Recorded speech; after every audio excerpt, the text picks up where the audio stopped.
మియాపూర్లో దారుణం జరిగింది. కట్టుకున్న భర్తను ప్రియుడితో కలిసి భార్య అత్యంత కిరాతకంగా హత్య చేసింది. ఆ తరువాత భర్త కనిపించడం లేదు అంటూ గతేడాది నవంబర్లో పోలీసులకు ఫిర్యాదు చేసింది ఆ భార్య. మిస్సింగ్ కేసుగా నమోదు చేసిన మియాపూర్ పోలీసులు దర్యాప్తు చేపట్టగా అసలు నిజాలు బయటకొచ్చాయి.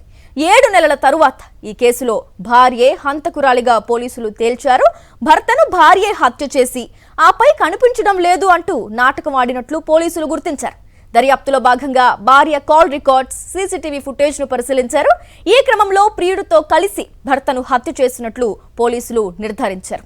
భర్తను చంపి మృతదేహాన్ని మహారాష్ట్ర బోర్డర్ వరకు తరలించి పూడ్చిపెట్టినట్లు పోలీసులు తెలిపారు.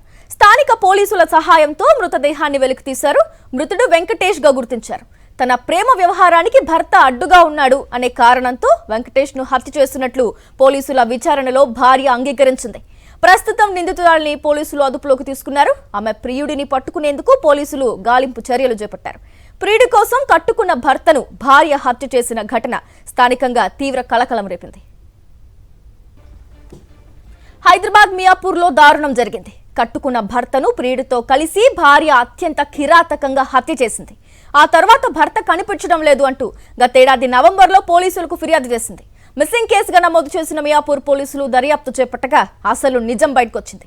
7 నెలల తరువాత ఈ కేసులో భార్యే హంతకురాలిగా పోలీసులు తేల్చారు. భర్తను భార్యే హత్య చేసి ఆపై కనిపించడం లేదు అంటూ నాటకం ఆడినట్లు పోలీసులు గుర్తించారు.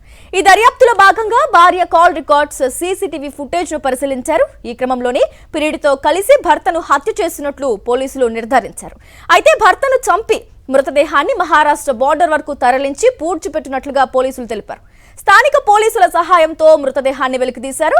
మృతుడు వెంకటేష్ గా గుర్తించారు. తన ప్రేమ వ్యవహారానికి భర్త అడ్డుగా ఉన్నాడు అనే రీజన్తో వెంకటేష్ ను హత్య చేసినట్లు పోలీసుల విచారణలో భార్య అంగీకరించింది. ప్రస్తుతం నిందితురాలిని పోలీసులు అదుపులోకి తీసుకున్నారు. ఆమె ప్రియుడిని పట్టుకునేందుకు గాలింపు చర్యలు కూడా చేపట్టారు పోలీసులు. ప్రియుడి కోసం కట్టుకున్న భర్తను భార్య హత్య చేసిన ఘటన స్థానికంగా తీవ్ర కలకలం రేపింది.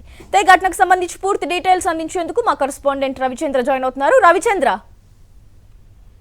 హైదరాబాద్ లో దారుణం చోటు చేసుకుంది. మియాపూర్ లో ప్రియుడితో కలిసి ఏకంగా భర్తనే చంపింది. భర్తను చంపేసి ఈ విధంగా మళ్ళీ భర్త కనిపించట్లేదని ఈ విధంగా కంప్లైంట్ చేసింది. దీంతో కేసు నమోదు చేసినట్టుగా పోలీసులు, మియాపూర్ పోలీసులు అటు చుట్టుపక్కల అంటే భర్తకు సంబంధించి ఆచూకీతో పాటు భార్య కాల్ రికార్డ్ ని కూడా ఎప్పటికప్పుడు పరిశీలించడం, దగ్గరలో ఉన్న చుట్టూ సీసీ కెమెరాల ఫుటేజ్ ను కూడా పరిశీలించారు. అంతేకాకుండా స్థానికంగా ఉన్నటువంటి జనాల నుంచి సమాచారం తీసుకోవడంతో గతంలో వాళ్ళకు వెంకటేష్ కావచ్చు, భార్య కావచ్చు గొడవలు ఏమైనా ఉన్నాయా అన్న కోణంలో కూడా దర్యాప్తు చేపట్టారు. దీంతో అసలు విషయం బయటకు వచ్చింది. అయితే భార్య ప్రియుడితో కలిసి భర్త వెంకటేష్ ని చంపడమే కాకుండా అత్యంత కిరాతకంగా చంపడమే కాకుండా మృతదేహాన్ని ఎవరు గుర్తుపట్టకుండా కనీసం దగ్గర కాకుండా ఇక్కడి నుంచి హైదరాబాద్ నుంచి అటు మహారాష్ట్ర బార్డర్ వరకు సరిహద్దు వరకు తీసుకెళ్లి అక్కడ పూడ్చిపెట్టినట్లు కూడా ఒప్పుకొని దీంతో పోలీసులు ఈ కేసు ఛేదించారు. 7 నెలల క్రితం ఈ కేసు నమోదైంది. కేసు నమోదైనప్పటి నుంచి అప్పుడు కాల్ రికార్డ్స్ కావచ్చు, సాంకేతిక టెక్నాలజీ ముఖ్యంగా